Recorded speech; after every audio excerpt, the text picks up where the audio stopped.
Hi, my name is Chrissy Hodges. Thank you so much for being here on my YouTube channel. I'm an advocate for OCD, particularly pure OCD, which is the community name for individuals who experience intrusive thoughts with mental rituals. I'm also the author of Pure OCD, The Invisible Side of Obsessive Compulsive Disorder, and I'm a certified peer support specialist here in the state of Colorado, providing support to individuals worldwide. And also, I am the co-owner of OCD Peers. We provide peer support groups every single day for individuals with OCD and anxiety. So go to ocdpeers.com. Now, if you are looking for treatment for OCD, right now in OCD, which you already might know as the app, which is where you can get support, so this is also a resource, is doing referrals, I can provide a referral for them because they're doing therapy in every single state here in the United States. And now they've also moved to the UK and they're providing therapy there. So if you want to learn more about them, head on over to treatmyocd.com, or you can check out in the description below. I have some information on how to click to schedule an assessment or go to their website to find out a little bit more about what they're doing. So today I wanted to talk a little bit about a theme that doesn't get talked about a lot because I think that there's so many nuances when it comes to this that people sometimes back off from talking about it, but it's so important because it does plague a lot of people with OCD. If that isn't your main theme, you have experienced it before, and it can bring up a lot of anxiety.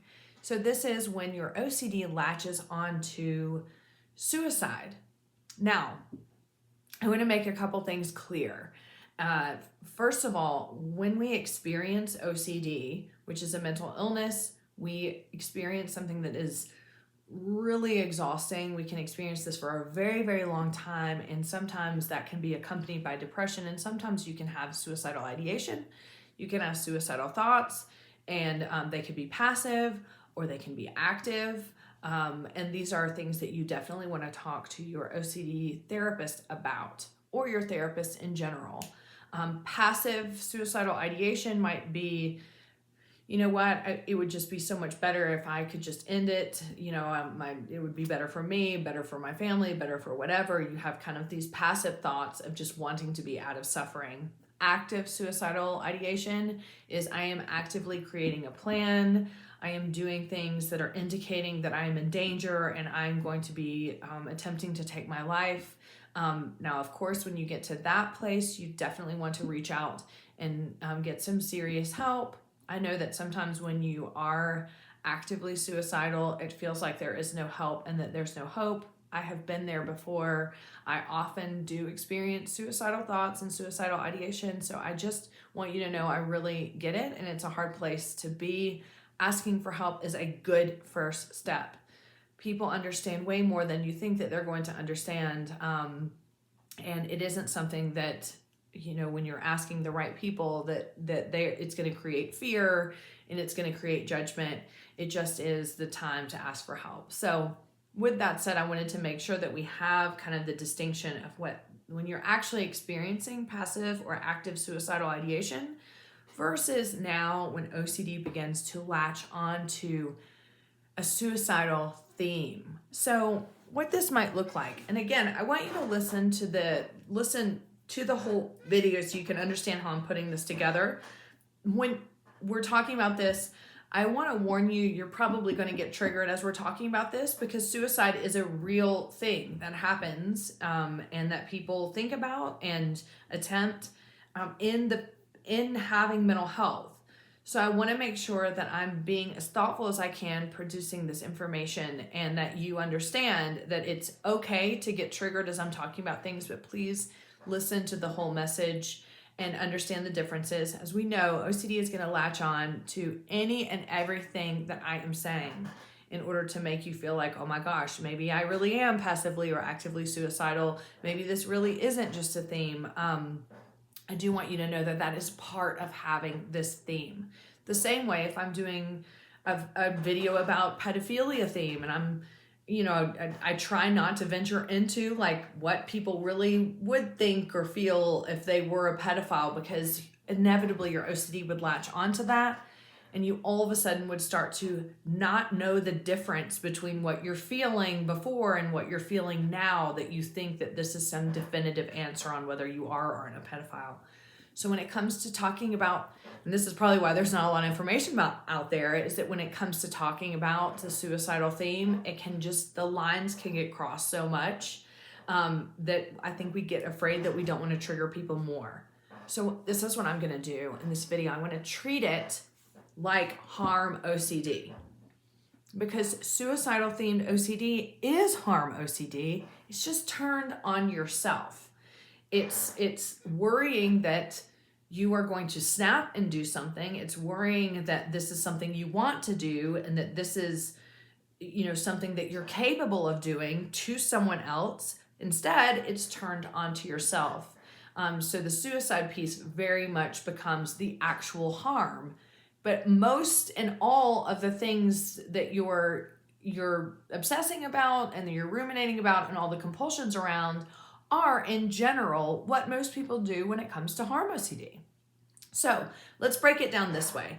When you have harm OCD is having intrusive thoughts that you are capable of, or might snap, or might accidentally do something, lose control, and you might harm someone. So examples of this might be, I'm sitting in the kitchen and there's my cutting. I always leave my cutting board out with my knife, like my one good knife that I just really love.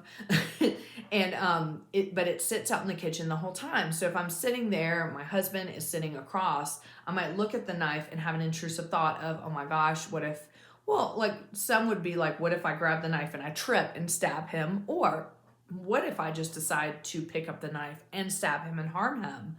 And then that's when it just starts to snowball of, why would I think that in the first place? Or I may have images of doing that, or I may feel the urge. I see the knife and I can't stop my hand from grabbing it, and I'm sweating now. I'm feeling like, oh my gosh, that must mean that I am really capable of doing that. I'm really a horrible person. What do these mean? So I start going down the rabbit hole of what this means. This is no different when you're having the suicidal theme, okay? You're walking along the street, not the street, I guess. Okay, so you're just walking along, maybe you're going hiking, and you get up to a cliff and you think, wow, I could just throw myself off of this. And then it's, why would I think that? What does that mean? Do I want to do it? You're walking along a sidewalk. That's probably better because we don't really walk in the street, but you're walking along the sidewalk and here comes a car and you think to yourself, wow, I could just toss myself right in front of that car. Why would I think that? What does that mean? Or maybe you see something on TV where someone all of a sudden becomes depressed, then they become suicidal and they lose their life. You're reading an article about suicide. Often we read articles that talk about people who seemingly had this wonderful, amazing life. No one knows why it is they died by suicide, and you can absolutely latch onto that. What if that happens to me? Why, I need to know what it was that this person was going through. So you start investigating, stories about people who are suicidal and why they may have died. Well, you're inevitably going to come across they were experiencing depression. So what now happens? Then you start researching, what are symptoms of depression? Oh my gosh, am I experiencing this? So then you start checking and rechecking and trying to ruminate and mentally review, am I a depressed person? Am I experiencing depression? You may even then, as you would with any sort of intrusive thoughts, like if you have sexual intrusive thoughts, you may then experience like the groinal syndrome, where your body is physically reacting to something in an effort to keep you trapped into this, well, maybe I really want this sexually. So when you're having harm OCD, you might, and especially with the suicidal theme, you might start to think to yourself, oh my gosh, I just woke up and I didn't have a desire to get up out of the bed. Does that mean I'm depressed? And if I'm depressed, does that mean I'm going to kill myself? What does this mean? And you go down that rabbit hole. You immediately start analyzing anything and everything that you do to try to determine whether you are experiencing something that's going to lead you down a path where suicide is the only option. Now, another thing is that, with any intrusive thoughts, you might also have images. You might also start to visualize things that you could do. So you might get around a rope, or you might get around a knife, or you might get around something, and you might get around that and get triggered, but then you also might have the visual images of that, or and then you may have a weird reaction to that. Why didn't I feel disgusted? Why didn't I feel like that's not what I want to do? And then that can also lead into, this is going to hurt my family. This is going to, and there's the inevitable, I don't want to tell anybody about this, because the moment that you tell someone that I'm suicidal, or in the case of having the theme is I'm afraid I'm suicidal, people do not know how to talk about this topic. They don't know how to react in general. So they're, in our minds, we think they're going to react by, throwing flames everywhere, which is not helpful. But, oh my gosh, are you safe? What do I do? We have to call 911. We have to do this. And so that's the last thing that you want, because in the ego dystonic way, that's not what you want. But the fact that you can't stop thinking about it makes you worried that maybe it is what you want. And so the decision to talk to someone about this can be incredibly terrifying. And I wanted to move into this for real. Not for real, but you know what I'm saying? This is the real issue, is the problem of, how do I tell a therapist, or how do I tell my general practitioner or a doctor or anything that I'm experiencing this? Because we do know the repercussions often of telling someone that we're suicidal.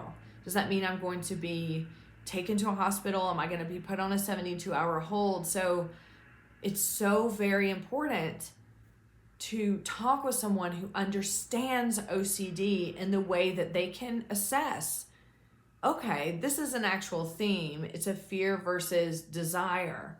Now, I'm going to say this, and this is what I was talking about earlier, that I'm going to say some things that are going to maybe trigger you, but then you also may latch onto it.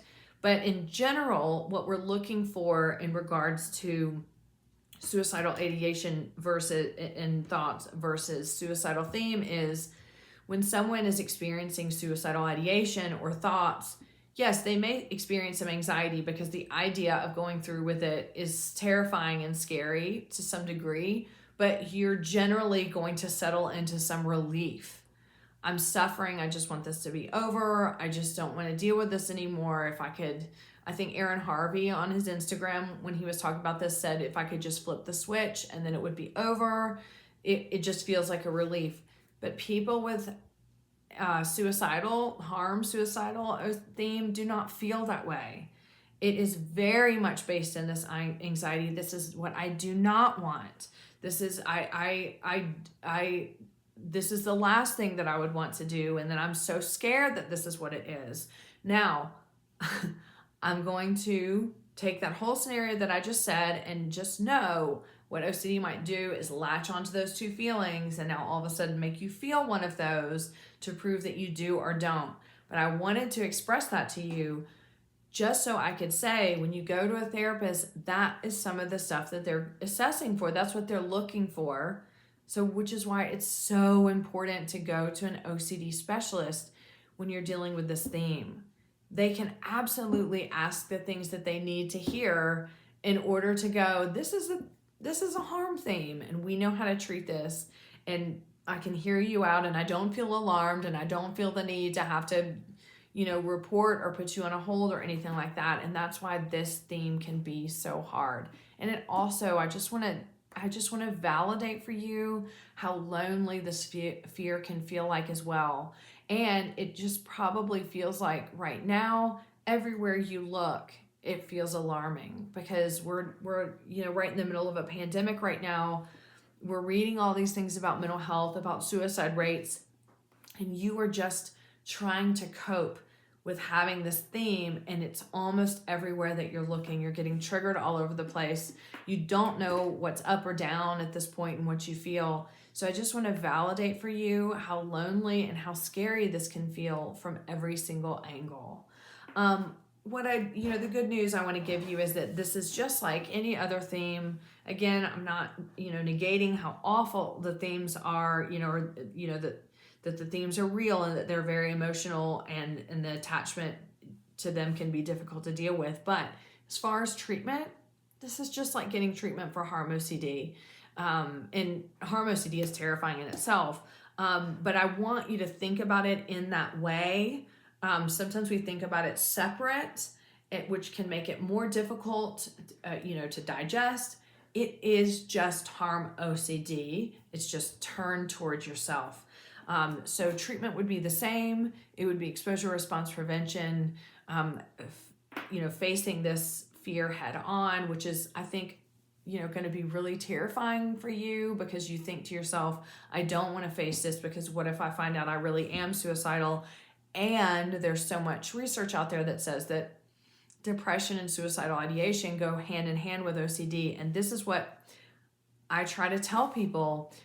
You know what? You may feel that way. You may get depressed and you may feel suicidal when you're dealing with this theme, because that does go hand in hand with OCD. But here's the thing. You can still reach out for help. Just because you feel something and you think something doesn't make it true. I just gave y'all reassurance.